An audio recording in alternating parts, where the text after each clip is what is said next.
When every certified technician failed to bring the legendary Huey helicopter back to life, the base turned to a man no one expected, an aging, quiet single dad with grease-stained hands and a past no one fully understood. What happened next would silence a military base, humble its brightest minds, and awaken a legacy hidden in steel. The noonday sun pressed down hard on Fort Caldwell's tarmac, casting a wavering haze over the scorched asphalt. The air pulsed with the mechanical clatter of tools and nervous voices as a dozen technicians circled the dormant UH-1 Huey, nicknamed Sky Angel. Its matte olive frame sat unnervingly still, blades motionless, as if it too was holding its breath. "Still no response," muttered Cole Bennett, the lead technician wiping a streak of sweat from his forehead. He was young, sharp-jawed, and too confident for his own good. Around him, a team of equally young engineers scanned readouts and murmured diagnostics. Everything was reading normal. Fuel levels fine, batteries charged, systems green. But the bird wouldn't start. Cole slammed his wrench onto the workbench with a frustrated clatter. "We're not sending this thing up today, not unless a miracle walks through that gate." As if summoned by fate, a rusted, dust-covered Ford pickup rolled into the outer lot. From it stepped a man in a worn green military jacket boots, scuffed from years of walking terrain that civilians wouldn't dare dream of. His name was Caleb Brooks, and there was a stillness to him that didn't ask for attention, but commanded it nonetheless. At his side, holding his hand, was Bella, his 8-year-old daughter. Her dress was white and simple, her hair braided neatly, a quiet presence in a world of noise. They had not come for drama. They had come only to visit an old friend, General Tessa Clark. "Is this where they used to fly the Sky Angel?" Dad Bella asked softly, looking toward the chopper sitting quiet and forlorn on the runway. Caleb gave a quiet nod, his eyes lingering on the bird. "She used to fly like a prayer, answered in the nick of time." Just then, a group of mechanics jogged past them toward the flight deck, shouting updates into radios. A ripple of tension hung in the air. Something wasn't right. Caleb sensed it not in his head but in his gut. The kind of knowing only time and war could teach. He gently guided Bella to the visitor's checkpoint, but before he could speak to the guard, a deep, mechanical groan echoed across the lot, followed by silence. Attempted a full restart sequence. Negative response. A voice crackled over the radio. The Huey was still dead. Inside the glass tower, General Tessa Clark stood before a wall of monitors and diagnostic feeds. She was statuesque in posture, but the tight grip on her pen betrayed her concern. Today was meant to be symbolic, the Sky Angel's final ceremonial flight before retirement, watched by dignitaries and broadcast to veterans' networks across the country. Instead, the bird sat lifeless, and the clock was ticking. She leaned closer to the comms mic. "Status, everything checks green. She just won't turn over." Tessa's jaw tightened. Then a younger airman, Brady Collins, rushed in, tablet in hand. "Ma'am, there's someone at the gate."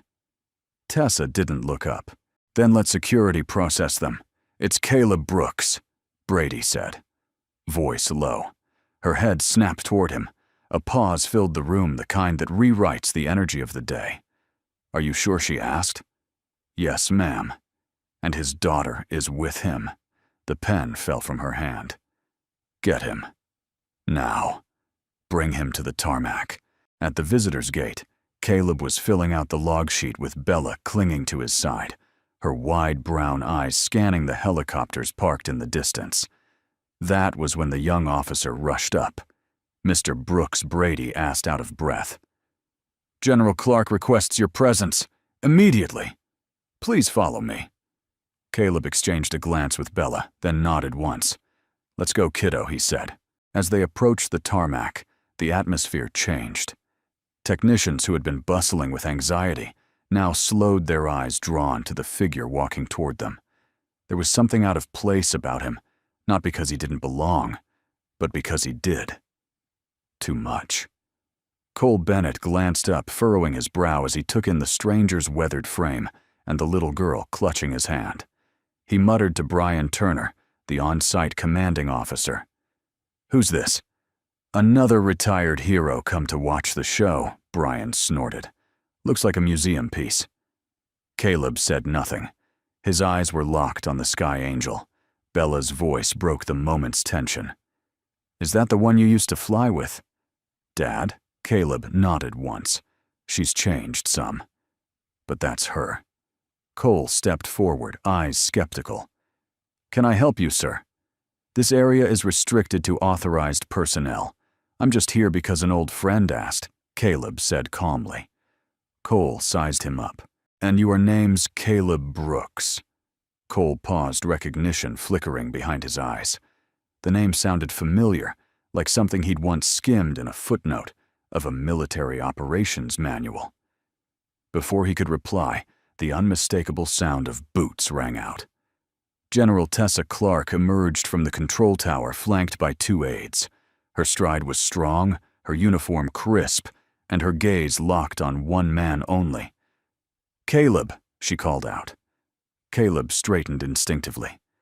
Tessa stopped before him, her voice softened. "It's been a long time." "Too long," he replied. Her eyes fell to Bella. "And this must be—" "My daughter Caleb," said, his voice warming. "Bella." Tessa knelt slightly to Bella's level. "Your dad once saved a lot of lives, including mine." Bella's eyes widened. "Really?" Tessa stood, turning to the stunned technicians. Her voice grew firm. "Clear the path." "Mr. Brooks has clearance to examine the Sky Angel." Cole opened his mouth to object, but something in her tone silenced him. The crowd shifted, and for the first time in hours, the dead helicopter no longer felt abandoned.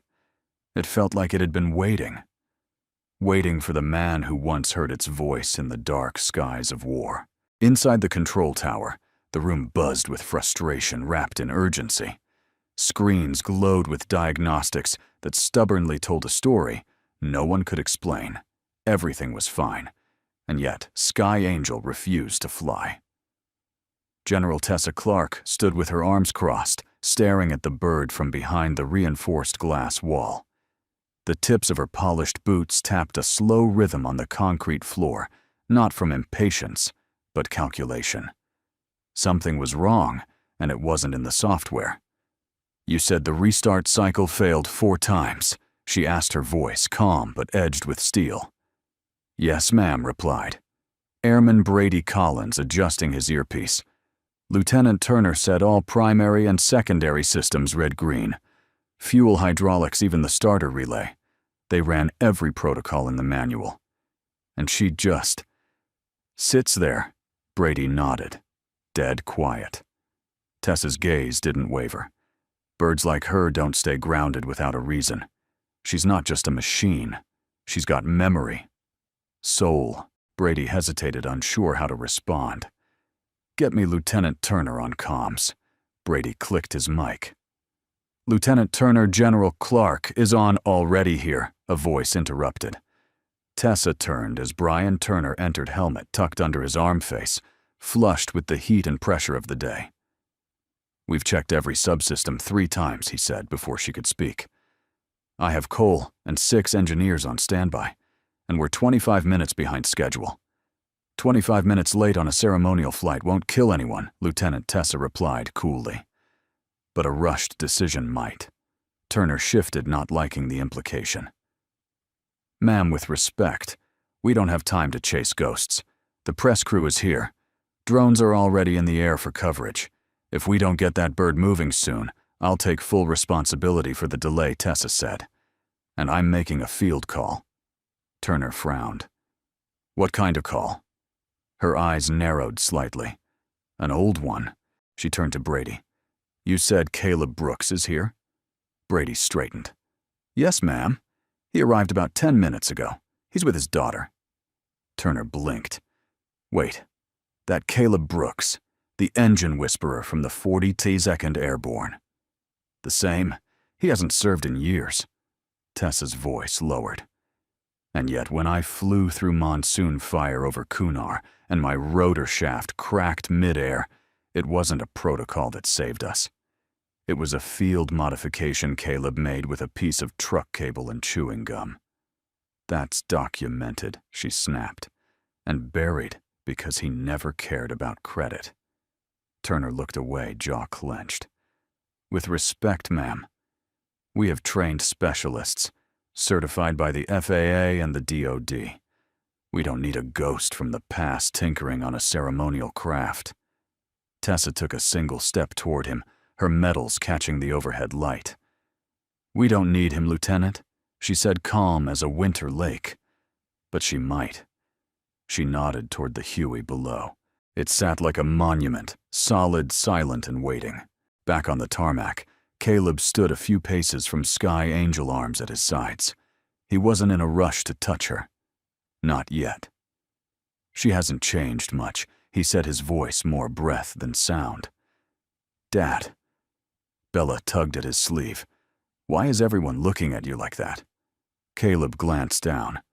Because some people forget that time doesn't erase what you've done. It just gives them time to pretend it didn't matter. A murmur rose behind them as General Tessa Clark approached with firm, measured steps. Permission to speak freely, Caleb asked with a hint of humor as she reached him. Tessa smiled.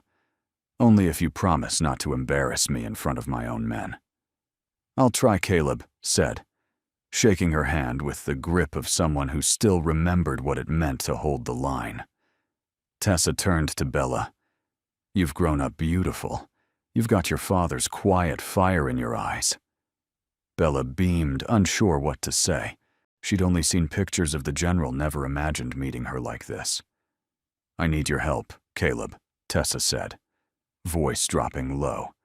The Huey won't start. Techs say everything's fine, but she won't breathe. He gave a slow nod. Old birds don't lie.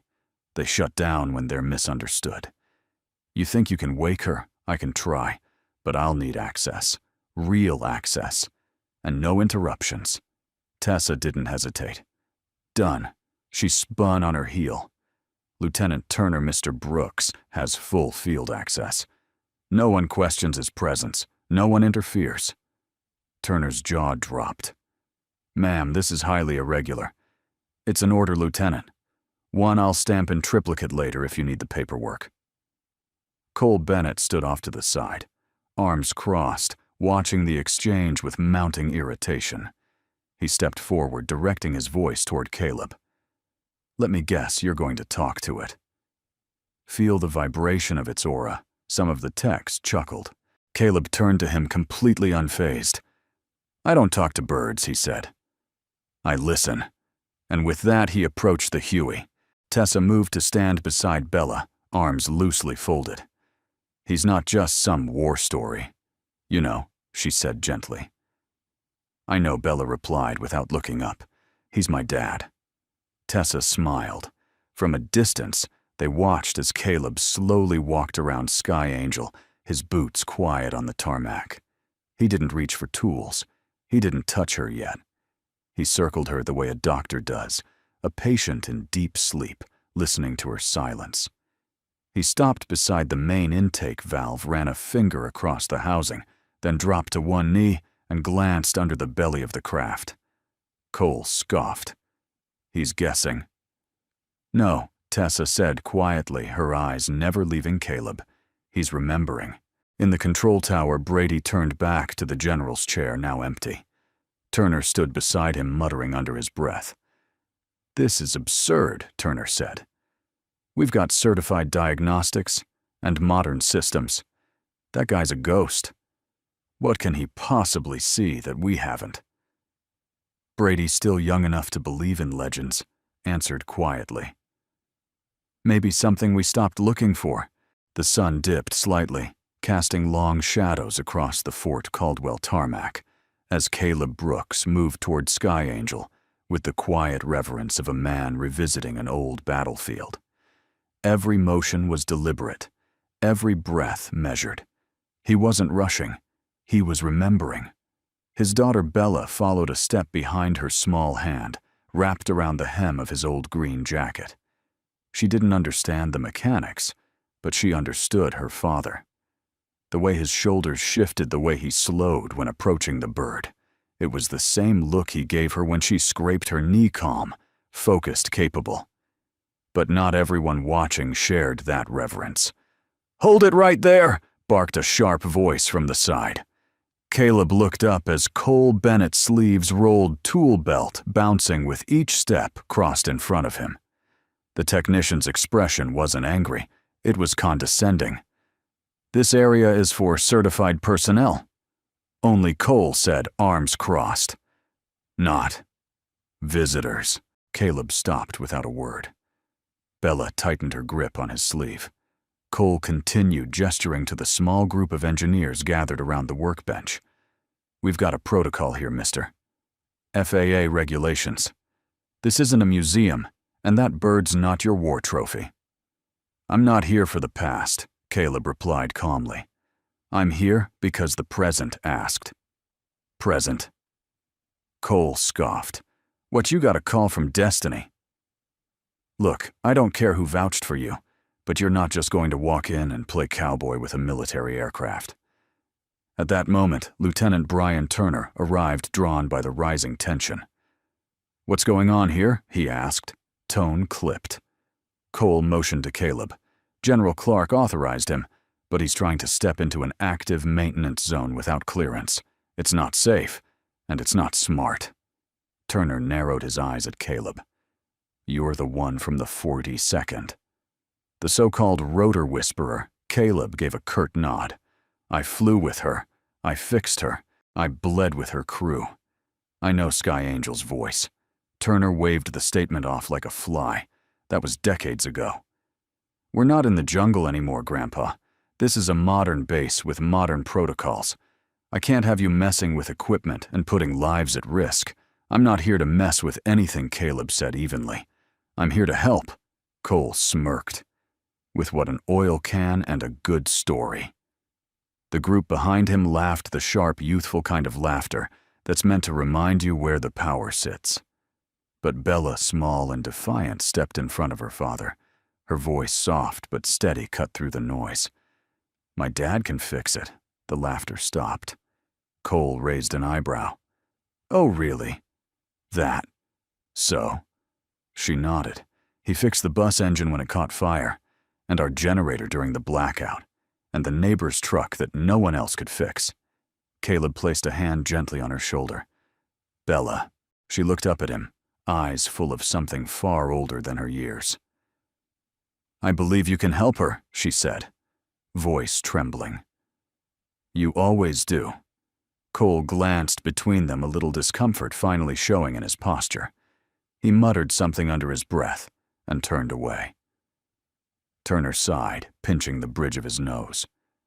"Look, I don't need more delays. General Clark says you have access." "Fine. But if anything gets damaged, if there's even a hint of tampering beyond safe parameters, I'm shutting this circus down." "No circus," Caleb said, just trying to give her a voice back. He stepped forward this time, unchallenged, and approached Sky Angel. The old Huey loomed like a sleeping giant, its frame scarred but noble. Caleb placed a calloused hand against the outer panel just beneath the exhaust. His touch was gentle, like greeting an old friend, long lost but never forgotten. Behind him, Bella sat on a folding crate, swinging her legs in silence, eyes never leaving her father. From the side, Turner watched skeptically, arms folded. "This is a waste of time," he muttered to Cole. "All this mystical nonsense. Machines don't have souls." Cole didn't reply. His eyes lingered on Caleb. Inside the tower, General Tessa Clark leaned forward, watching the unfolding drama below through a high-powered lens. "He's not here to impress anyone," she said quietly. Brady Collins, standing beside her, glanced down. "Then why is he here?" Tessa didn't look away. "Because sometimes It's not about protocols or parts. Sometimes, it's about memory. She tapped the glass with one finger right above Caleb. He remembers what she needs. And she remembers him. Down below, Caleb began walking slowly around the Huey. He paused near the intake valve, then moved along the tail boom, running his fingers along the rivets. He tapped one softly twice, then crouched beside the fuselage and closed his eyes. In the growing silence, even Cole found himself watching. There was something unsettling about it all. Not theatrical, not staged, just still. Then Caleb stood, turned to Cole, and said something unexpected. "Your diagnostics, did they check the emergency bypass relay on the rear panel?" Behind the hydraulic shielding, Cole frowned. "Of course, that was the first thing we ran." Caleb nodded. "Not the relay. The manual override. There's a pressure drop compensator that trips if you've flushed the lines recently. It resets after 32 hours of idle, or after you manually twist the bleed valve." Cole stared, thrown off. That's not in the schematics." Caleb cracked a faint smile. "No, it wouldn't be. I installed it in 1999, after a triple failure crash in Kuwait." Turner blinked. "You what I modified 5 birds with that system under field order authority. Only Sky Angel still has it." The tarmac fell quiet again. Cole rubbed the back of his neck. "If that's true, we never would have known." "You wouldn't," Caleb said gently. "But she did." He turned back to the helicopter, ran his fingers once more over the panel, then stepped away. "Let's see if she remembers how to fly." A hush settled over the tarmac as Caleb Brooks stood alone beside Sky Angel. He rolled up his sleeves, revealing forearms marked with faded scars and the lean strength of someone who never truly stopped working with his hands. The early afternoon light gleamed off the old Huey's frame, brushing its curves in soft gold, as if the machine itself was waiting for his touch. He reached into the inside pocket of his jacket and pulled out a long, thin object wrapped in oil-stained canvas. With quiet care, he unrolled it to reveal a steel wrench, hand-forged, the grip darkened by time and use. The edges were smooth, where fingers had clutched it through dust storms, monsoons, and freezing dawns on foreign soil. Bella watched from a folding crate nearby, her legs swinging in nervous rhythm. She had seen her father use that tool on everything from broken tractors to heating units in their drafty cabin. But never like this. Today he wasn't fixing the present, he was waking the past. Caleb approached the right side panel of the Huey. The bolts had long since lost their factory shine. He tapped one gently, listening not just for looseness, but for a sound only years of field work could teach you to hear the absence of tension. "Do you talk to it?"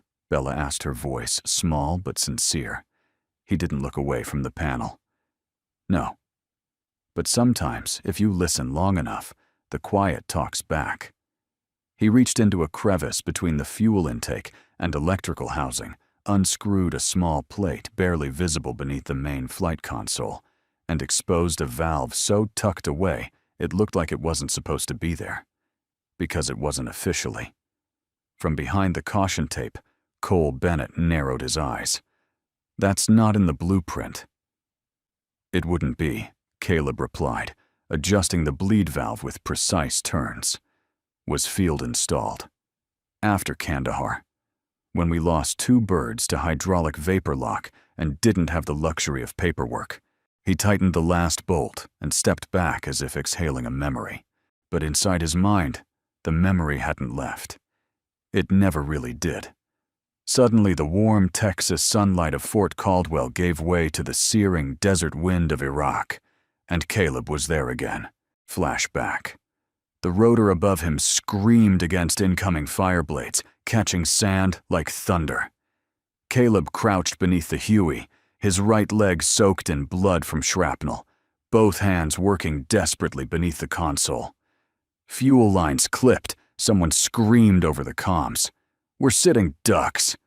"No, we're not," Caleb growled, yanking a damaged line clear.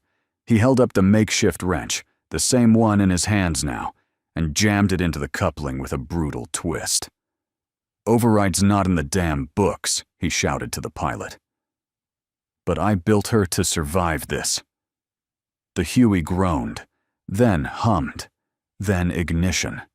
The skids barely lifted off the sand before the next mortar landed.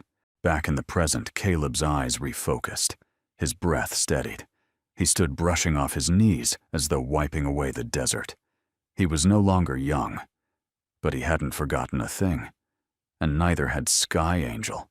"You've done something," Cole said, arms still crossed, but now more curious than combative. "I've undone something," Caleb replied. "There was pressure building in a place you didn't know existed. That's why your readouts were green, but the system refused to turn over. You were looking at a sleeping body but ignoring the pulse." Cole blinked, caught between admiration and frustration. "You couldn't have known that without a scanner." "I didn't need a scanner," Caleb said simply. "I was there when she got the scar." Lieutenant Brian Turner arrived just in time to catch the tail end of the exchange. "Is he done playing mechanic?" Before anyone could respond, a distant voice crackled through the tower speakers. General Clark approaching. Heads turned. General Tessa Clark walked briskly onto the tarmac, flanked by 2 aides, eyes scanning the scene like a battlefield commander, reading wind, terrain, and morale all at once. Her boots clapped against the ground, with deliberate certainty. She walked straight up to Caleb. "Status." "She's ready," Caleb said, wiping his hands on a faded rag. Tessa turned to Turner. "Prepare for ignition sequence." Turner stiffened. "With respect, ma'am, we should run final diagnostics." "No," Tessa said sharply. "We've run diagnostics. We've had analysis. What we haven't had until now is memory." She turned to the engineers watching from the sidelines. "None of you did anything wrong. You followed the book. But sometimes the answer isn't in the book. Sometimes it's in the blood, the dust, the years someone gave without ever asking for credit." There was a beat of silence. Then slowly one of the younger engineers, Brady, stepped forward and said quietly, "Sir, would you do the honors?" Caleb looked up. "What start her up?" Brady said. Even Cole didn't protest. Caleb looked to Tessa. She nodded. He stepped to the side console and gave a 2-finger signal. The ignition key turned. There was a second of stillness. Then a low click. A whine. A whirring vibration. The rotor twitched, then spun. Faster. Faster. And then whump, whump, whump. Sky Angel's blades roared to life, the sound climbing like thunder rolling in reverse, rising instead of falling. The Huey vibrated with the fury of memory, reclaimed the past reborn through steel and stubborn will. Cheers broke out across the tarmac. Bella stood and clapped, her face lit with pride so pure it quieted the deepest fatigue in Caleb's bones. Cole lowered his head. Turner took a step back, and General Tessa Clark smiled wide, real proud. Later, as the blade slowed and silence returned, Tessa leaned toward Caleb and said, "They may not understand yet what you just did." Caleb looked out over the team. "They will," he said. "Give them time. And the right questions to ask." The thunder of Sky Angel's blades had barely faded when the murmurs started. Some were whispers of awe, others less generous. Cole Bennett stood near the operations cart, arms crossed tight across his chest, watching the Huey settle back into stillness. The celebration had died down, but something in Cole's gut simmered. It wasn't just that Caleb had succeeded. It was how he succeeded, with an old wrench, a quiet demeanor, and a memory that bypassed every certification Cole had spent years earning. Around him, younger engineers hovered in subtle confusion, unsure whether to cheer with the rest or pretend nothing unusual had happened. Cole finally snapped. "So what now?" he muttered to Lieutenant Brian Turner, who was reviewing post-run telemetry. "We just hand over our tools to the guy who fixed helicopters with chewing gum in the 90s. Turner didn't look up. He got it running. That's not the point. The point is, he got lucky. Turner stopped, then turned to face him fully. "You think that was luck?" Cole's jaw tensed. He guessed. "Found some hidden valve none of us knew existed. There's no documentation on it. It's not in any manual, any logbook. Because he built it himself. In combat." "In combat," Cole repeated, as if the word was slightly distasteful. "This isn't Fallujah. This is Fort Caldwell. We follow regulation." Turner raised an eyebrow. Then maybe regulation should have fixed the Huey. That hit harder than Cole expected. He bit down a retort and walked away, boots slapping the pavement a little too loudly. He didn't notice Bella sitting on the edge of the supply crate, hugging her knees and watching everything. She didn't say a word, but her eyes never left him. Meanwhile, Caleb Brooks leaned against a small utility cart, wiping his hands with a rag, breathing deeply.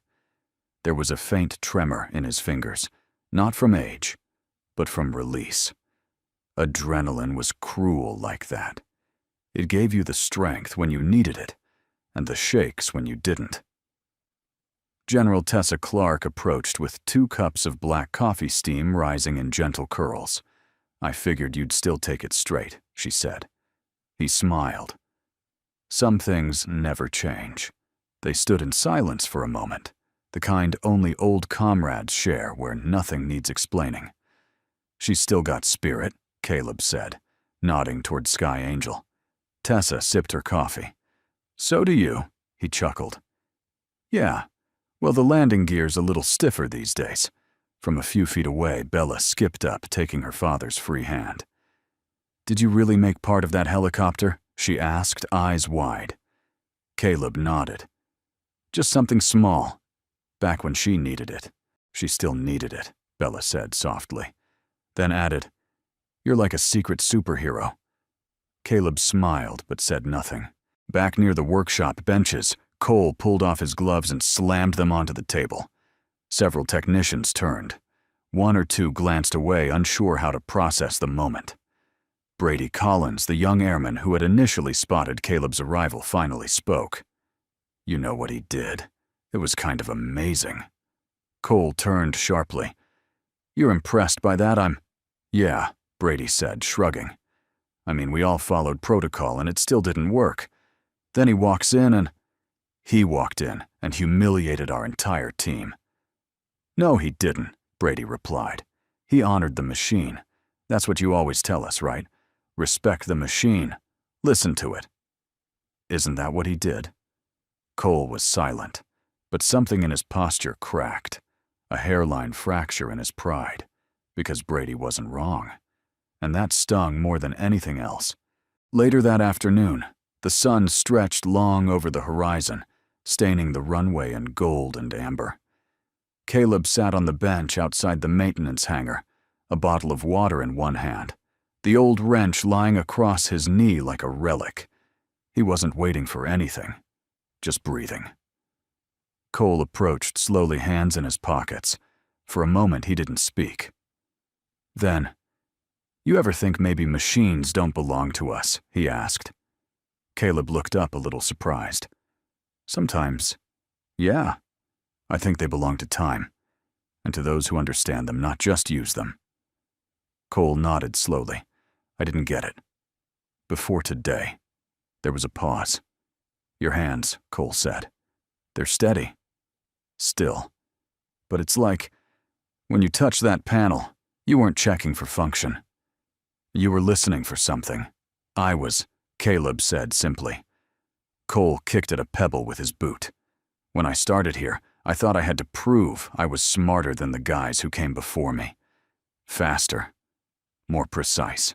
More digital." He sighed. "But today, I felt like a student again, and I didn't like that." Caleb offered him the wrench. Cole blinked. "What this tool?"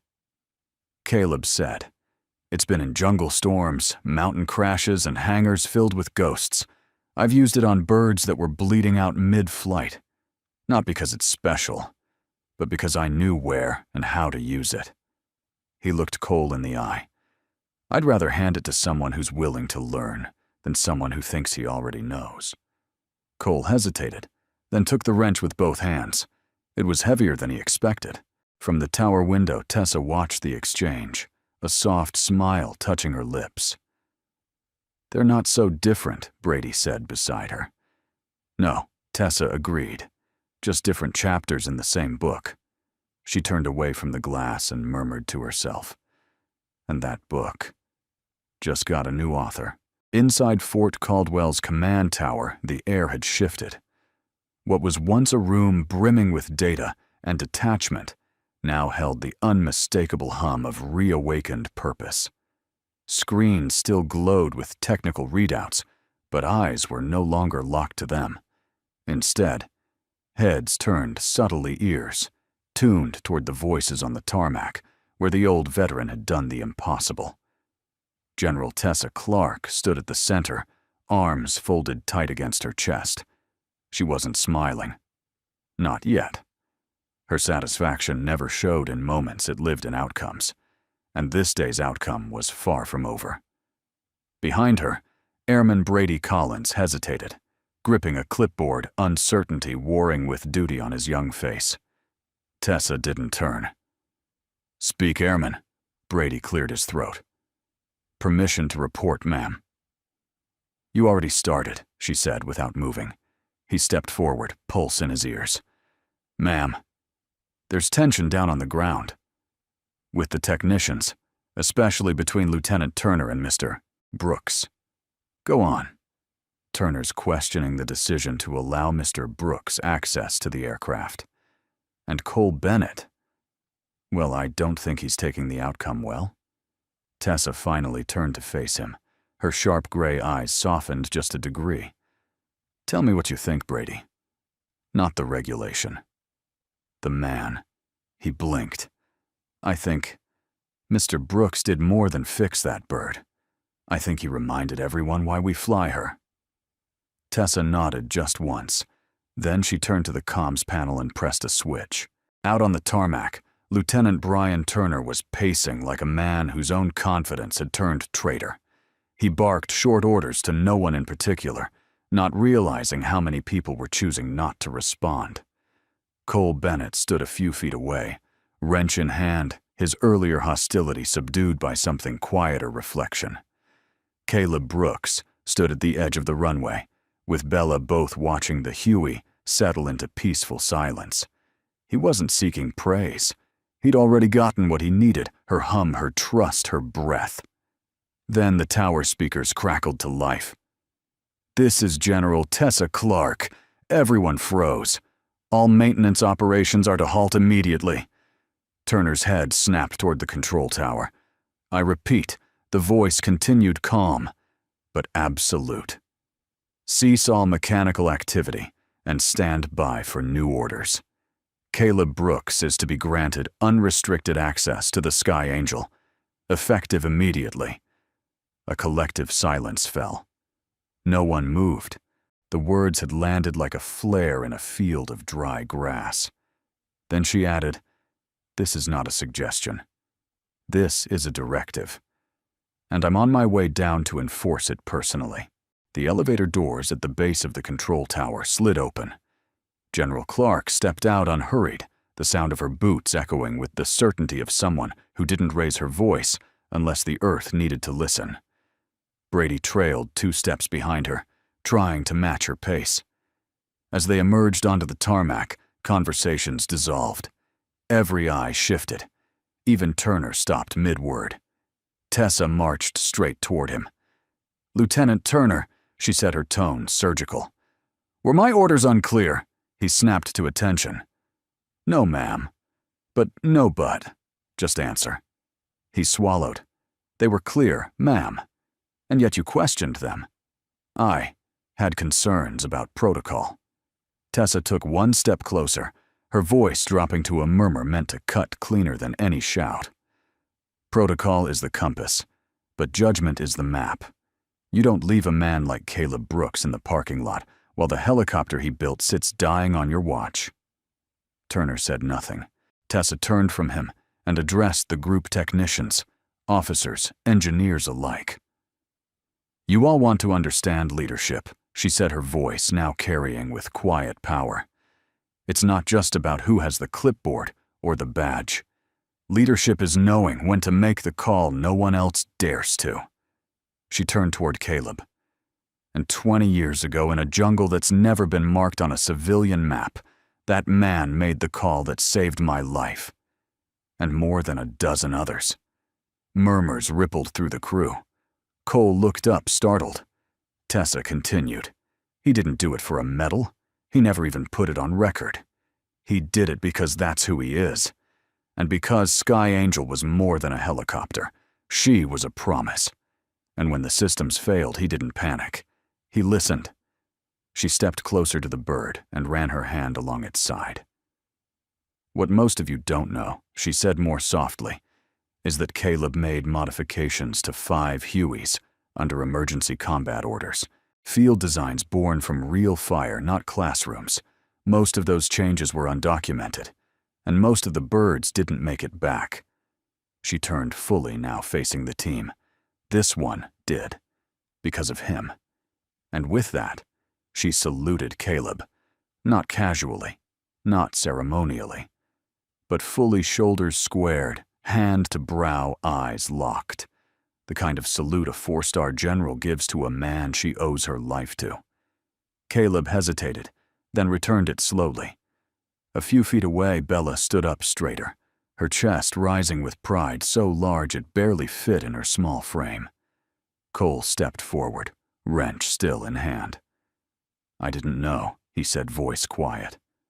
About any of it. You weren't supposed to, Caleb replied gently. That's the point of doing something right. It doesn't need to be seen, just remembered. Cole looked down at the wrench, then extended it back toward Caleb. No, Caleb said. Keep it. Cole blinked. But it's yours. It was mine, Caleb said. Now it's yours if you're ready to learn why we fix, not just how. As the crowd slowly dispersed, humbled, reflective, changed, Tessa moved beside Caleb. Thank you, she said, simple and direct. He shook his head. She just needed someone who still knew her language. She's not the only one.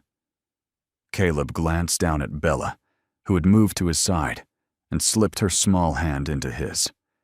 Tessa's voice softened. What are your plans now? Nothing big, Caleb said, exhaling.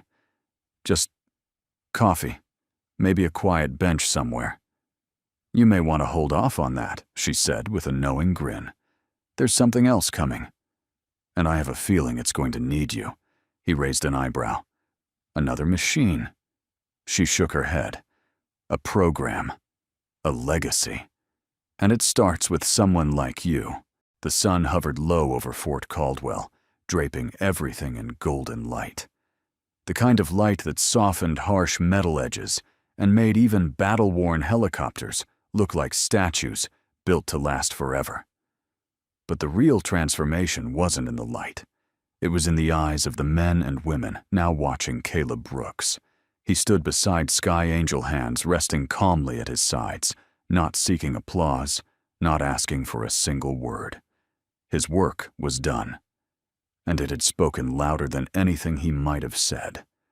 General Tessa Clark turned from him to face the personnel gathered on the tarmac. Mechanics, officers, technicians, engineers, airmen. They stood in loose clusters, some still holding tools, others with arms crossed, but no longer in defiance. The mood had changed. There was something reverent in the air now. Something earned. Tessa's voice broke the silence. Some of you don't know the whole story, she began, walking slowly across the flight line, each step deliberate. And maybe it's time you did. She stopped beside Sky Angel, placing her hand gently against the side of the fuselage. 21 years ago, this very Huey flew in Operation Thundernest. It wasn't supposed to.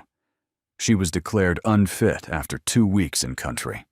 Bad rotor housing, electrical instability. Field Command wanted to scrap her for parts. A few in the crowd nodded. Some looked surprised. They didn't teach that in orientation. Tessa continued. But there was one mechanic who didn't agree. One man who stayed up 3 nights straight in the mud with half the base under mortar fire, rebuilding her flight relay system from scratch, with nothing but scrap and silence. She turned to Caleb. Brooks didn't ask for permission. He didn't wait for approval. Because he knew if he didn't act, we'd lose more lives. She paused, her voice lowering. And we would have. 2 nights later, our platoon was ambushed during extraction. We had 1 bird still airworthy barely. Sky Angel, the same bird they said wouldn't fly, the same bird this man brought back from the grave. She looked around. He didn't just fix her. He redesigned her quietly, carefully, and in his own name. He added a manual override system that saved not just my crew, but 2 more in the months that followed. He kept no log. He filed no patent. He just did it. The air stilled again. Then Tessa turned to address everyone directly. How many of you here have looked at this helicopter today and thought you knew it inside and out? No one answered. How many of you dismissed the man who knew her better than any of us ever will because he didn't wear a badge or carry a digital tablet or speak in protocol? There were a few downward glances. Even Lieutenant Brian Turner shifted uncomfortably. Tessa stepped toward Caleb again, her voice gentler now. I stand here today because of you. My command exists because of what you did not just in the desert, but in silence, and I think it's time this base remembered. She turned back to the formation, and without ceremony brought her right hand up in a crisp salute. It was not performative. It was personal. Slowly, almost uncertainly, others followed. Brady Collins was the first. Then, 2 more airmen. Then, Cole Bennett, wrench still hanging at his side. Then, Turner. One by one, hands rose to brows in quiet unison. Not out of obligation, out of earned respect. Caleb stood still, face unreadable. Then almost reluctantly he returned the salute, and the tarmac exhaled. As the crowd broke and personnel returned to their posts, Cole Bennett lingered behind. He stepped slowly toward Caleb, stopping just short of the Huey's rotor shadow. You knew we'd doubt you, Cole said, voice low. I didn't need you to believe me, Caleb replied. I just needed her to fly. Cole nodded, eyes on the old bird. I spent the last 2 years studying every inch of her, every bolt, every sequence. Thought I knew her.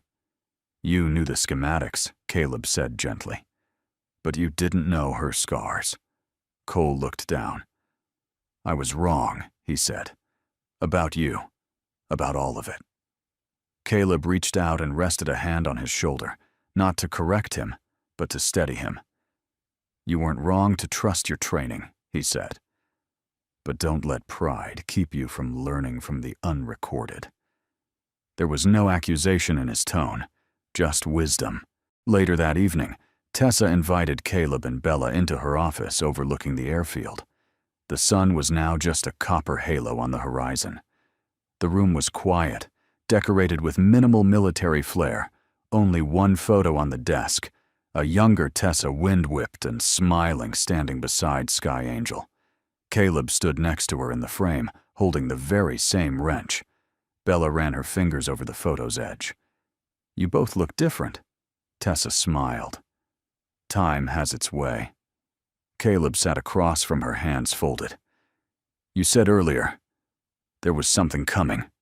She nodded. I want to propose something, she said. Not just to honor what you did, but to carry it forward. Caleb waited. I want to establish a legacy program, a flight heritage initiative, not just to teach manuals and maintenance, but wisdom, stories, field adaptations, human memory, the kind that can't be downloaded. He raised an eyebrow. And you want me to teach, I want you to mentor, Tessa corrected. You won't be in uniform. You won't sit through paperwork. But you'll be here. When you choose. Sharing what matters. Caleb looked to Bella. She was watching him. He turned back to Tessa. Only if it doesn't take me away from her. Tessa nodded. That's non-negotiable. Caleb let out a slow breath. Then I'm listening. Outside, the tarmac fell quiet again. The wind shifted.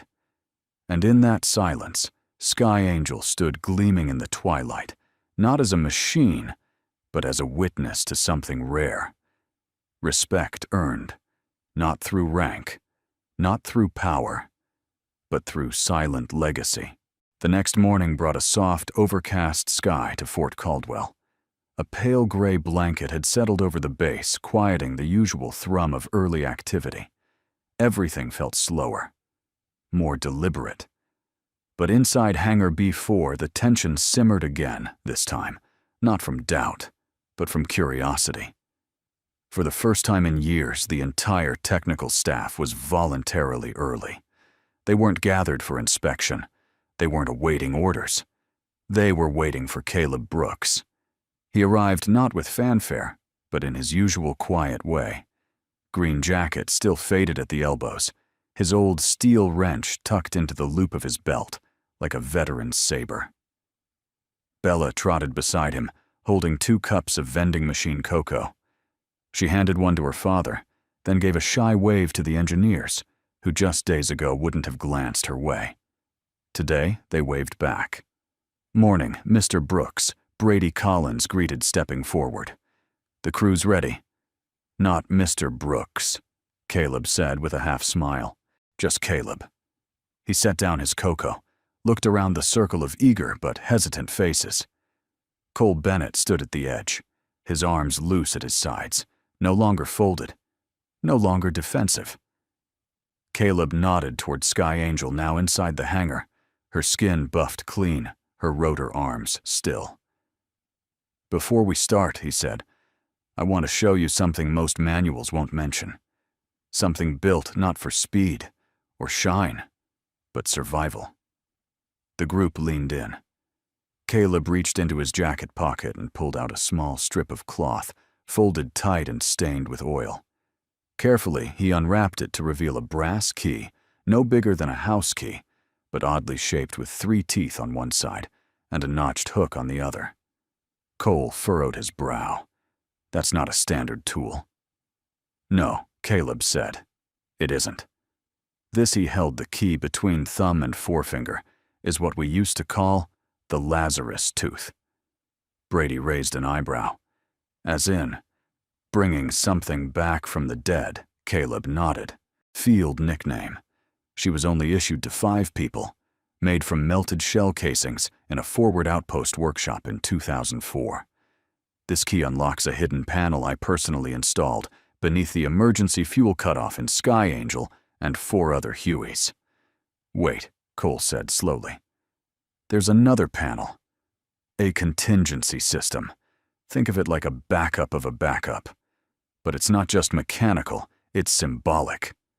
The crew was now fully focused. Caleb approached the helicopter and tapped a faint, almost invisible ridge beneath the pilot seat housing. He pulled back a small plate and revealed a lock barely larger than a dime, shaped to match the Lazarus tooth. With a soft click, the panel dropped open to expose a compartment lined with dusty wires and an analog switch box, something pulled from another era.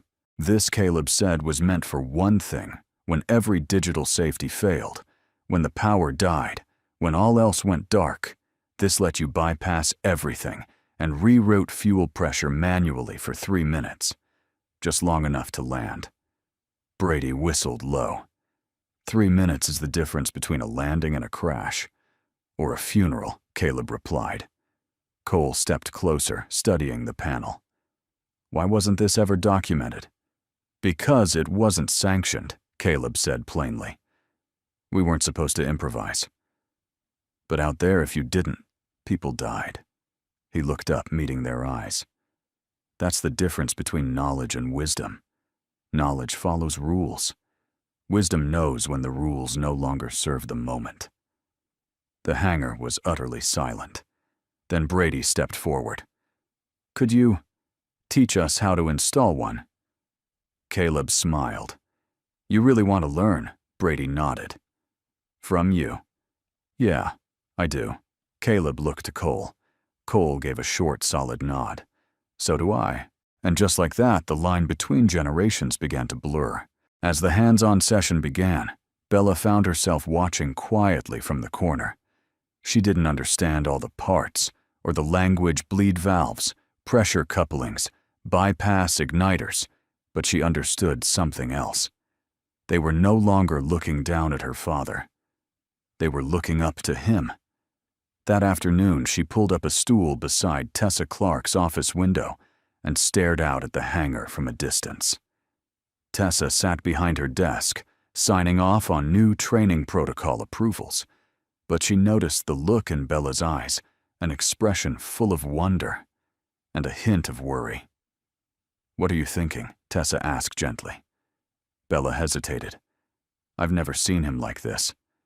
Like what Bella turned, like he belongs somewhere. Tessa smiled warm and slow. That's because he finally allowed himself to be seen. Bella thought about that, then said, "He always tells me not to draw attention, to fix things quietly. Stay out of the way." And he was right, Tessa said. For a long time, that's how the world worked. She leaned forward, her voice softening. But every now and then, Bella, the quiet ones, need to step into the light, not for applause, but to pass the torch. Bella's eyes brightened, like a lighthouse. Tessa laughed gently. Exactly. By sundown, the session in the hangar had ended.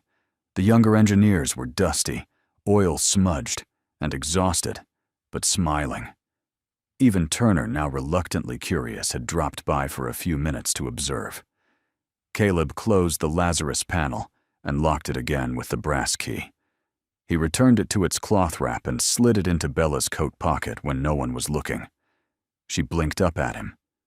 For me, he knelt down. It's not just a key. It's a reminder that sometimes the thing no one sees is the thing that saves everything. She nodded solemnly, gripping the cloth tightly in her small hand. Later that night, as the hangar emptied and the lights dimmed, Sky Angel rested beneath her tarp cover, quiet but alive. Inside her, hidden from all but a few, was a brass keyhole, a secret, a legacy, a promise forged in silence, passed in trust. The morning broke crisp and quiet over Fort Caldwell. A ribbon of sunlight spilled across the runway, slicing through the gray early mist like a whisper of purpose.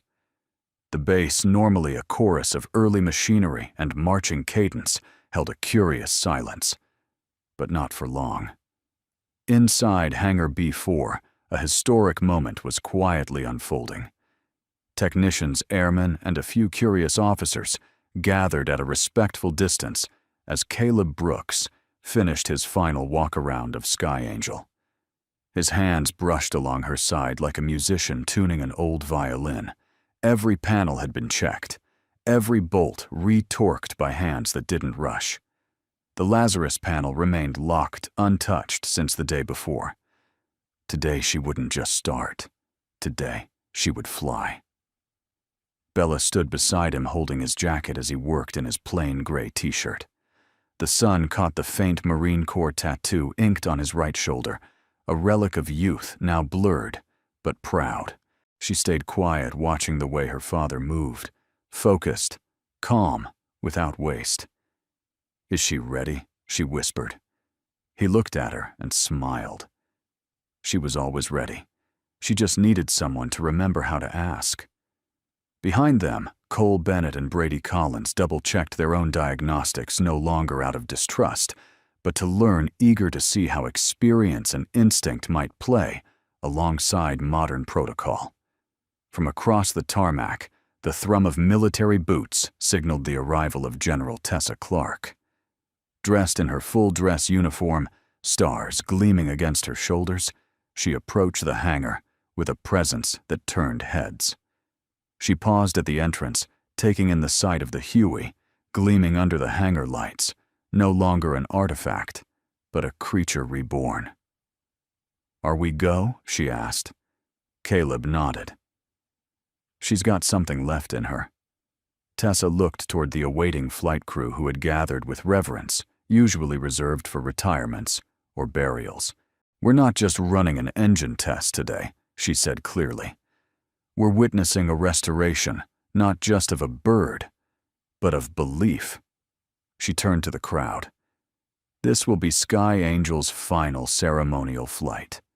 She will rise today, not because of new parts, but because of memory legacy and the man who never let her die." She stepped aside and gestured. "Caleb, take her through ignition." There was a brief murmur, not of protest, but of wonder. Caleb paused his hand, brushing against the cold steel of the ignition housing. For a moment, the years melted. He wasn't a quiet janitor from a forgotten town. He was a combat mechanic again. A man who once saved lives in the middle of nowhere with nothing but scrap silence and stubborn faith. He turned the primary switch. The Huey groaned, softly, then louder. Brady's eyes widened. "She's priming." Pressure holding Cole whispered, watching the gauges. Caleb adjusted the fuel choke. Then click. The starter cranked once, twice. Then a deep, soul-stirring whoomp echoed through the hangar as the blades twitched, and then spun. Faster, louder, until the unmistakable rhythm filled the air. Whump, whump, whump, whump. The sound rolled across the base like a drumline calling memory to attention. Dozens of heads turned toward Hangar B4 from as far as the barracks. Men and women stopped mid-sentence. Old-timers blinked, recognizing the unmistakable cadence. Tessa smiled slowly. She remembers. The rotors howled, now the engine hitting full resonance. A technician ran to the open side door and gave a thumbs up. She's stable. Holding green, Caleb didn't cheer. He just closed his eyes for a brief second, listening. The vibration under his feet wasn't just mechanical, it was emotional. It was history roaring back into the present, not as nostalgia, but as proof. Proof that some things don't die when forgotten, they wait to be remembered. Outside the hangar, Bella covered her ears, but beamed cheeks flushed pink with pride. She looked up and saw Cole walking over. He offered her a small pair of sound muffs with a grin. "You're gonna need these," he said. "She's louder than we expected." Bella slipped them on, muffling the world, but her eyes never left the spinning blades. She pointed. "She's really flying, isn't she?" Cole nodded. "Not yet. But she's alive again." Minutes later, the rotors slowed, then gently eased into silence. Not because of failure, but because her moment had been made. The mechanics cut power and stepped back as the bird settled like a breathing giant at rest. A small cheer rose from the crowd, followed by applause, not wild, but deeply respectful. Tessa stepped forward, her voice clear. "Sky Angel is back in the air, not for war, not for duty, but for memory, for honor." She looked toward Caleb. "You've given her back to us, and in doing so you gave this base something no requisition form ever could: dignity through understanding." She turned to the young technicians watching from the sidelines. "Let this be your reminder. Technology is nothing without wisdom. Tools mean little without heart. And not everything valuable comes with a barcode." Then she looked at Bella. And sometimes the quietest voices carry the loudest legacies. As the crowd dispersed, Caleb returned to his bench, sat down, and took a sip from the same paper cup of cocoa Bella had handed him hours ago. It was cold now, but comforting. Bella hopped up beside him. Did it feel like before she asked? Caleb tilted his head. Better. Why, 'cause this time, no one was shooting at me. Bella laughed. Then she grew quiet. You looked really proud, Dad. I wasn't proud of me, he said. I was proud of her. Bella leaned against his shoulder. You should be proud of both. Outside the hangar, Sky Angel gleamed under the midday sun. But she no longer looked like a relic or a memory. She looked like a witness, a machine that refused to die until the one who understood her deepest secrets came home to listen. And when he did, she awoke. The afternoon sun dipped lower behind Fort Caldwell's hangars, casting long shadows over the tarmac, where Sky Angel now sat, quietly, as if resting after proving a point no one would forget. The crowd had long since dispersed, but two men remained frozen in place, words caught somewhere between pride and regret. Cole Bennett stood a few paces away from Caleb Brooks, his gaze locked on the now silent Huey. His arms hung loose at his sides, hands, empty fingers, fidgeting as though searching for something to hold on to. Across from him, Caleb sat on a worn utility bench, sipping from a new cup of black coffee. His posture relaxed, but alert. He wasn't avoiding Cole's eyes. He was giving him space, letting him come to it on his own. Finally, Cole spoke. I hated you, you know, he said softly. Caleb looked up, not startled, just listening. Not personally, Cole added. I didn't know you, but I hated the idea of you. This legend, the shadow the older guys always brought up when we struggled. Back in the day, Caleb Brooks could fix a rotor blindfolded. Caleb once restarted a bird midair with a wrench and prayer. I figured you were just a ghost, some story to make us feel like we'd never measure up. Caleb took another sip of his coffee. A story doesn't make someone feel small. The story just reveals what you're afraid of. Cole swallowed hard. Yeah, I guess I was afraid. He looked down at his hands. Afraid I wasn't enough. That all this tech, all these certifications, wouldn't ever mean what your silence did. He paused, then added, and maybe. I was afraid that if you were real, then I'd been walking around pretending to be an expert when I hadn't even scratched the surface. Caleb leaned forward, setting his coffee on the bench. You know what I was afraid of? He asked, voice calm. Cole shook his head. Coming back here and being resented for caring, for still knowing things that don't fit on a screen. He let the words settle, and I saw that look in your eyes. Like I was a threat, not an ally. And I get it. I really do. Cole looked at him. So why didn't you push back? Why didn't you throw it in my face when Sky Angel came alive? Because that's not the lesson, Caleb said simply. Humiliating someone isn't teaching them. It's just revenge, dressed up like righteousness. Cole's throat tightened. I'm sorry, he said. And this time he meant it, not because he was supposed to, but because the weight of it had become too heavy to carry any longer. I was arrogant, and I missed the point. All you were trying to do was help. Caleb nodded slowly. And you weren't trying to hurt. You were trying to protect what you've built. That's not arrogance. That's fear that hasn't found the right question to ask yet. Cole exhaled. Still, you didn't owe me anything. And you showed me more grace than I deserved. Caleb offered a small shrug. You were just loud. Not wrong. There's a difference. They both chuckled just slightly. Then Caleb stood. I've got no interest in being a ghost story, Cole. I'm not here to remind anyone of what they're not. I'm here to pass on what still matters. Cole nodded. Then let me be the first to say I want to learn. Not just from the manuals. From you. Caleb looked him over, then held out his hand. Then let's get to work. Later that evening, back inside Hangar B4, General Tessa Clark convened an informal gathering in the operations bay. Not a formal briefing, no protocol, no ranks. Just coffee stools, folding chairs, and one long workbench in the middle. At her request, Caleb Cole Brady Turner and a handful of other senior mechanics gathered. Even some who had earlier scoffed were now curious, if not about Caleb, then about what had changed in Cole. Tessa stood at the front, arms crossed her expression, focused but proud. What we witnessed today was more than a flight test, she began.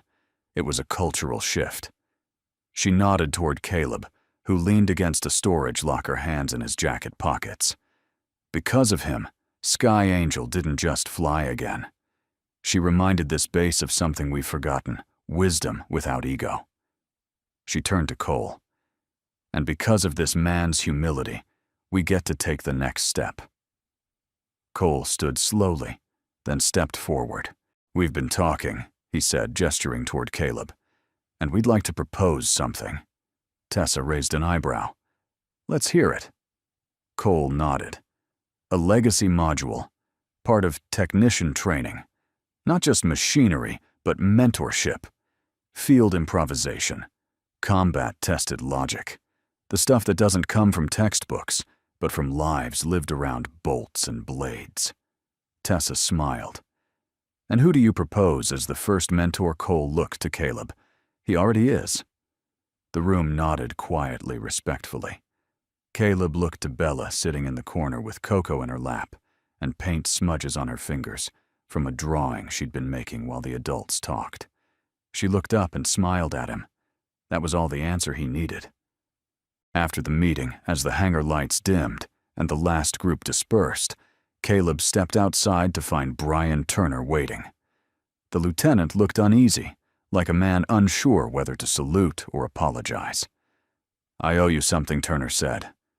Caleb raised an eyebrow. You already let me finish the job. That's more than enough. No, Turner said. I judged you, not based on facts, based on fear. And that's not leadership. That's just insecurity dressed in stripes. Caleb smiled faintly. Stripes don't teach character. Mistakes do. Turner extended a hand. Then maybe this was my class. Caleb took it without hesitation. Far across the flight line, under the soft glow of the airfield lights, Sky Angel stood still. But she was not silent anymore. Because sometimes the loudest sound isn't a helicopter roaring back to life. It's a young man saying, I was wrong. It's an old mechanic offering grace instead of victory. It's respect repaired one humble word at a time.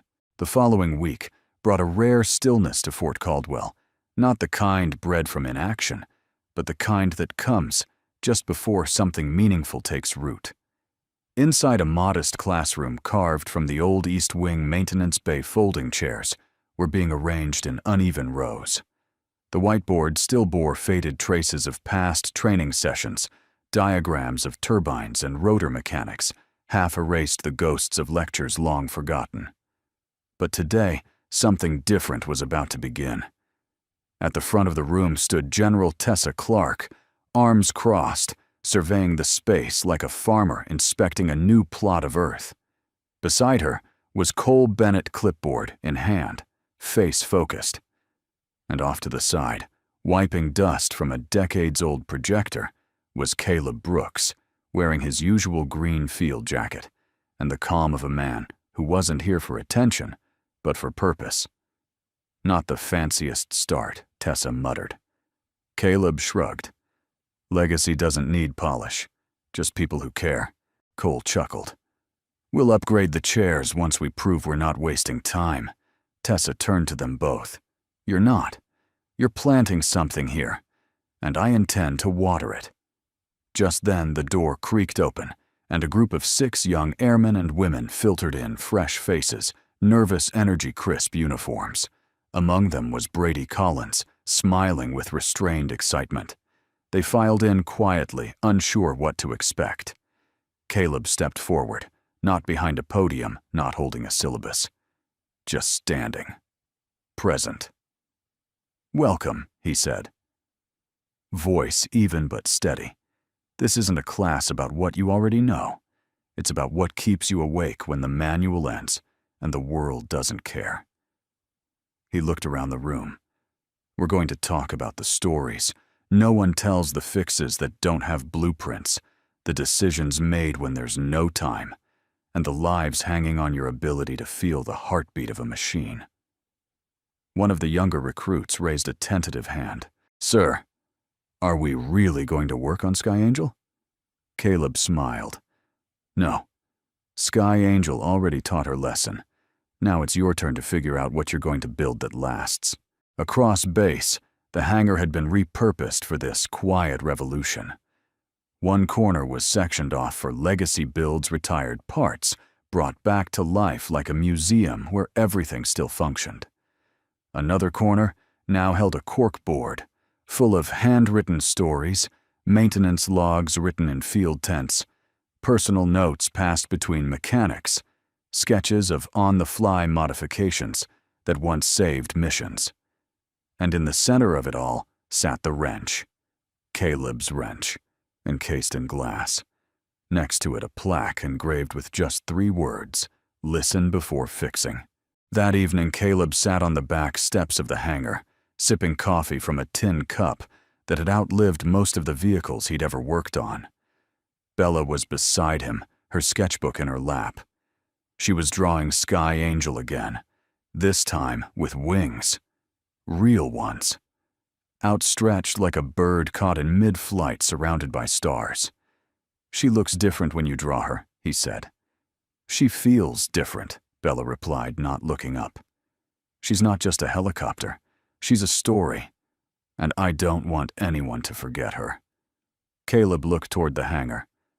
They won't, he said softly. Then he turned to her. You like watching those new recruits, huh? Bella nodded. They ask good questions. Caleb chuckled. Better than I did when I was their age. She smiled. You ask better questions now. There was a pause. Then she handed him the sketchbook. Here. I want this one to hang in the classroom. Caleb took it in both hands like she was giving him a medal. And to him, she was. The next morning, the first official session of the Heritage Flight Program began. Caleb stood once again in the front of that humble classroom. But this time, the chairs were full. Not just with recruits. Officers, engineers, even a few civilian contractors had slipped in. At the back, Brian Turner stood silently, arms crossed, but this time his posture wasn't skeptical. It was thoughtful. General Clark sat near the side wall, not saying a word, letting the moment breathe. Caleb looked out over the room. Before we begin, he said, I want to ask you something. It's the same question I ask myself every time I walk onto a flight deck or open a panel or touch a tool. He paused. What story does this machine remember that I've forgotten the room was still? Then he picked up a small part from the table in front of him, a worn rotor bolt from the original Sky Angel. He passed it around the room. Hold it. Feel the wear, the scratches. That's time. That's pressure. That's what happens when a part does its job and doesn't complain. As the bolt passed from hand to hand, Caleb continued. You're going to fix 1,000 things in your career. Some will be easy. Some will fight you. But what matters is this. Don't just repair. Respect. Respect the machine. Respect the people who kept it alive before you. And respect your own instinct even when it whispers against the noise. Brady raised a hand. Sir, what do we do when the system tells us we're wrong, but we know we're right? Caleb nodded slowly. You listen again. Double check. And then if you still know it in your bones, you act. Quietly, carefully, but without fear. He smiled. The system is wise. But the soul behind the wrench, that's irreplaceable. That night, the plaque next to the wrench got a second edition. Someone, probably Brady, had taped a small quote beneath it, written in black marker on a strip of white tape. Don't fix it to shine. Fix it to last. Caleb saw it the next morning. He didn't remove it. He just smiled. It was a Thursday afternoon when Cole Bennett walked into Caleb Brooks' favorite corner cafe, Just off base, a quiet little place with no name, only a faded sign that read, "Hot coffee." Cold hands, warm company. The bell above the door jingled softly. No one looked up. That's how Caleb liked it. The cafe was a relic, really. Old hardwood floors creaked under every step, and the walls were filled with photographs of pilots and mechanics whose names were half remembered, but whose service spoke volumes through grainy black and white frames. At the back, in a red vinyl booth beneath a photo of a Vietnam-era Huey mid-lift, Caleb sat with a mug of black coffee and a slice of lemon pie he'd barely touched. Across from him, Bella had 2 crayons stuck behind her ears like pencils and was busy coloring the nose of a cartoon helicopter on a napkin. When Cole approached, Caleb looked up without surprise. "You came," he said. "I said I would." Cole slid into the booth, looking unsure for the first time since the day they met. "Is it okay?" Caleb gestured toward the empty seat with a nod. "This booth doesn't judge." Bella grinned. "Dad says this place smells like transmission fluid and forgiveness." Cole chuckled. "It does." A moment passed, one of those long, comfortable silences, where no one feels the need to fill the air with noise. Finally, Cole pulled a small leather notebook from his jacket.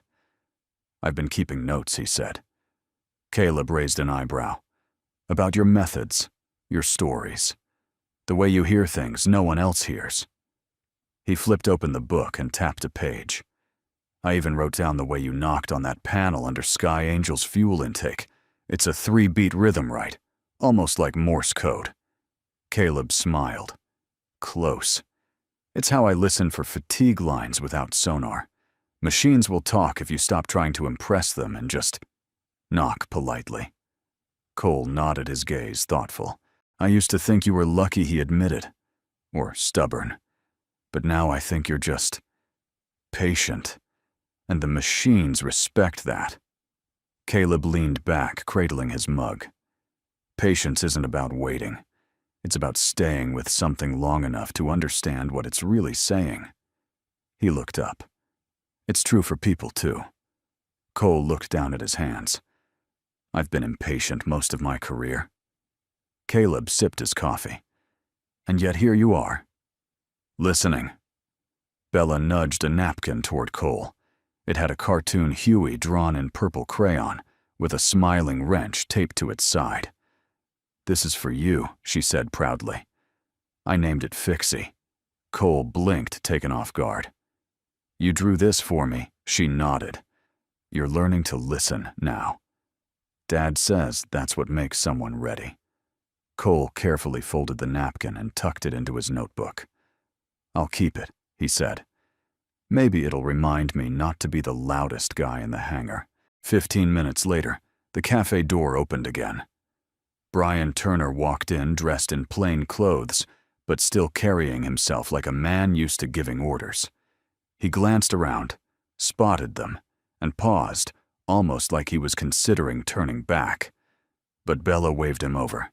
That settled it. Turner walked up and slid into the booth beside Cole, looking slightly awkward. "Wasn't sure I'd be welcome." Caleb smirked. "This booth doesn't keep score." Turner exhaled. "Good. Because I came to apologize. Again." Cole waved him off. "You already did." "Yeah," Turner said. "But I didn't do it with pie." He held up a small takeout box and handed it to Caleb. "Lemon. Your favorite, right?" Caleb opened the box, the smell confirming everything. "Now that's a proper apology." They all laughed.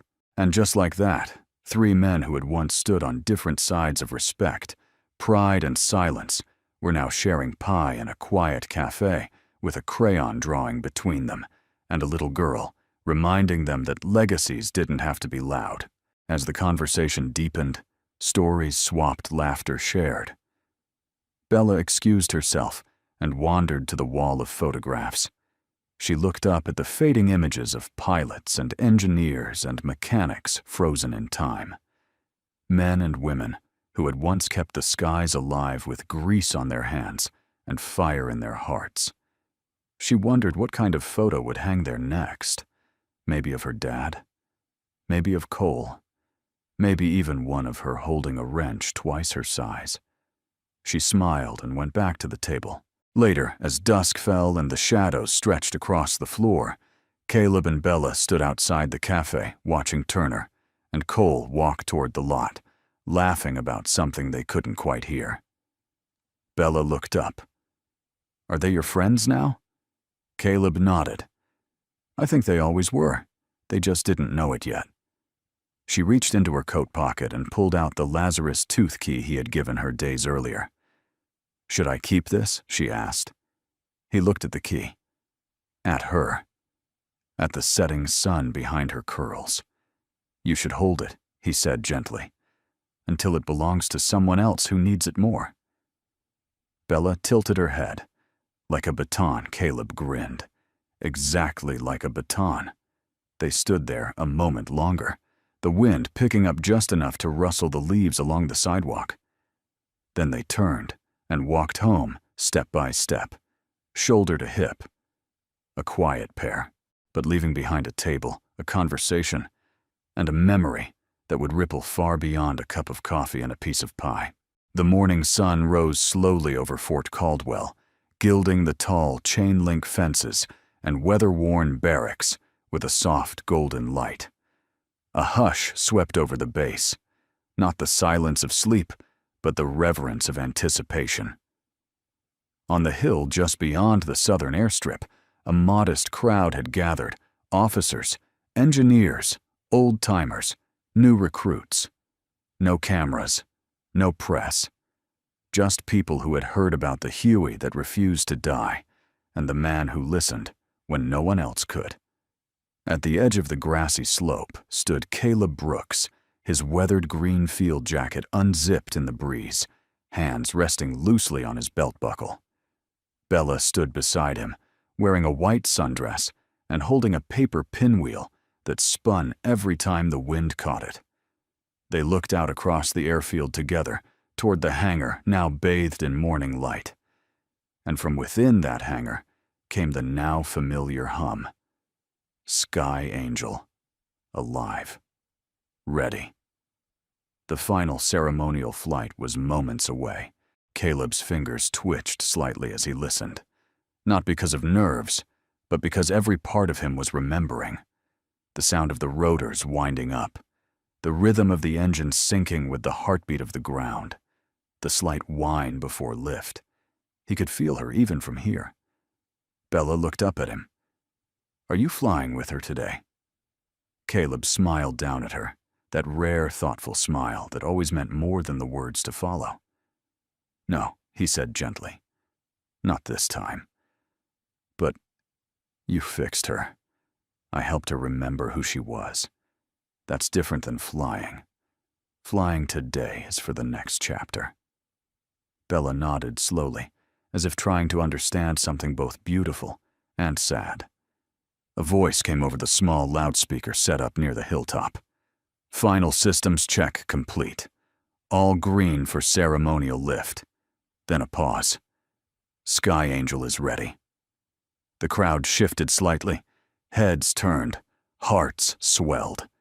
And then she emerged, Sky Angel in full flight. Trim eased out from the hangar with perfect posture, her rotor blades catching the morning light like outstretched wings. Painted across her side just below the cockpit window were two new words in bold serif lettering, Brooks Legacy. And beneath it in smaller script, She remembers. The crowd went still. Then the rotors spun faster. Whump! Whump! Whump! She lifted with the grace of something eternal. Caleb didn't clap. He didn't cheer. He just stood still, letting the sound wash over him like a hymn. His hand brushed across Bella's shoulder, grounding her to the moment. "She's beautiful," Bella whispered. "She always was," Caleb said, as Sky Angel disappeared into the horizon on her ceremonial arc, escorted by two F-35s, flying in quiet tribute. Caleb turned and led Bella down the hill. They walked in silence past rows of saluting soldiers, past airmen, with their hands over their hearts, past engineers who had once doubted and now simply nodded. In the crowd, Cole Bennett and Brady Collins stood with matching tool belts and grease-streaked sleeves. They raised 2 fingers in a mechanic's salute. Caleb returned it. Brian Turner, dressed in full formal attire, stood off to the side with a folded piece of paper in hand, a printed version of Caleb's proposed legacy curriculum. On the top, handwritten in thick ink, were the words, "Approved." Effective immediately. Caleb paused at the gate and looked back at the sky one last time. "She's not just flying," he said. "She's becoming." That afternoon back at the hangar, a small ceremony was held, informal but deeply felt. Tessa Clark stood at the front surrounded by students and staff of the newly formed Brooks Heritage Program. "This is more than a program," she said. "It's a promise." She turned to Caleb. "You've done something here that won't rust or break. You've built a standard, not one of perfection, but of humility, instinct, and service."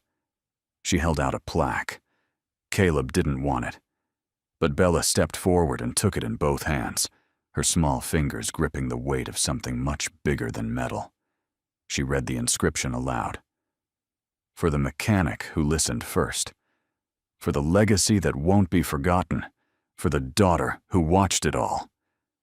Then, without asking, she walked to the back wall and hung it just below the photo of Sky Angel in flight. Right next to her drawing of Fixie, still taped to the corkboard. As the day wound down, Caleb and Bella sat on the steps of the legacy classroom, the warm breeze pulling gently at the flag above. She leaned into his side. "Do you miss it?" she asked. He thought for a moment. "I miss the men I served with, the ones who didn't make it. The nights when silence saved lives." She looked up. "Do you think they'd be proud of you?" Caleb wrapped his arm around her shoulder. "I think they'd be proud of you," Bella smiled. "Why me?" "Because you made me stay. You reminded me that helping people doesn't have to end when the war does."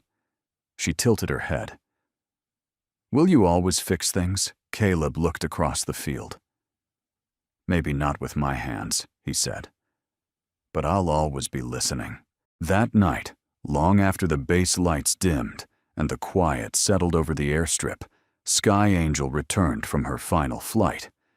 She didn't land with ceremony. She landed with grace. And as the engine slowed and the blades ticked down one last time, something lingered in the air, a vibration, a presence, a whisper from the past that refused to fade. She had flown her final mission not as a war machine, but as a symbol of memory, of redemption, of hope. Wings of hope, passed not from sky to ground, but from father to daughter, from wrench to hand, from silence to something eternal. Where are you watching from? We'd love to know where this story found you, whether it's a quiet morning with coffee or a late-night moment of reflection. If stories like this speak to your heart, don't forget to subscribe to Soul Moment Stories so you won't miss the next one. Every view, every comment, every shared moment helps us keep telling the kind of stories that matter. Thank you for spending your time with us. We hope this story left something meaningful with you, just as you've done for us by being here.